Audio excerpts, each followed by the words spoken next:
আসসালামু আলাইকুম। কেমন আছেন আপনারা? আশা করি সকলেই ভালো আছেন।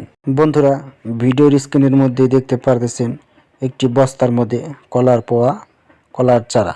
তো বস্তায় কিংবা যে কোনো টবের মধ্যে কিভাবে কলা চাষ করবেন A to Z যাবতীয় তথ্য এই ভিডিওতে তুলে ধরা হয়েছে। সো ভিডিওটি স্কিপ না করে ভিডিওটি মনোযোগ সহকারে দেখুন এবং বুঝুন কিভাবে টবের মধ্যে কলা চাষ করবেন। বন্ধুরা, অনেকেই কলার বাগান, কলার চাষ করতে চান, তবে অধিক পরিমাণ জায়গা না থাকায় কলার বাগানও করতে পারছেন না।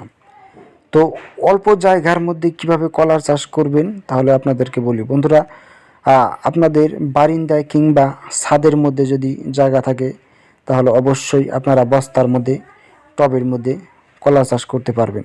বন্ধুরা, এই ভিডিওতে দেখতে পাচ্ছেন একটি বস্তার মধ্যে কলার চারা রোপণ করা হয়েছে। এই কলার চারাটা হচ্ছে আমাদের গ্রামের ভাষায় আমরা মনোহার কলা বলে থাকি।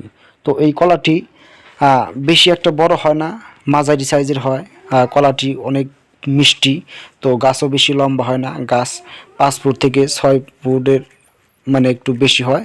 তো এর মধ্যে কলা আসে। বন্ধুরা, এরকম পদ্ধতিতে বস্তার মধ্যে কিংবা টবের মধ্যে কলা চাষ করতে হলে প্রথমে আপনাদের একটি বস্তা কিংবা যে কোনো একটি সিমেন্টের বা মাটির একটি বড় পাত্রের মতো একটা লাগবে, যাতে করে আপনারা এটা কলা চাষ করতে পারেন। বন্ধুরা, প্রথমে মাটি আর গোবর, আমরা যেটাকে জৈব সার বলে থাকি, গরুর গোবর, তো এটা শুকনা গোবর দিতে হবে, মাটি দিতে হবে 3 ভাগ এবং গোবর দিতে হবে 1 ভাগ। তো এই 3 ভাগ আর 1 ভাগ গোবর আর মাটি ভালোভাবে মিশ্রণ করে নিতে হবে। তারপর মিশ্রণ করা মাটিগুলো বস্তার মধ্যে ভরতে হবে।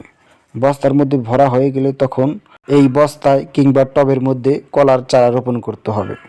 বন্ধুরা, যেই কলার চারা রোপণ করবেন সেই কলার চারা সুন্দরভাবে যেখান থেকে আপনারা সংগ্রহ করবেন সেখান থেকে সুন্দরভাবে কলার চারাটা তুলতে হবে, যাতে করে শিকড় থাকে। তো সেই শিকড়ওয়ালা কলার চারাগুলো বস্তার মধ্যে কিংবা টবের মধ্যে রোপণ করার পর ছত্রাকজনিত কীটনাশক ব্যবহার করতে হবে, যাতে করে কলার পোয়ার মধ্যে, কলার চারার মধ্যে কোনো রোগ পোকামাকড় না হয়। তো বন্ধুরা, এরকম পদ্ধতিতে আপনারা টবের মধ্যে কলা চাষ করতে পারবেন।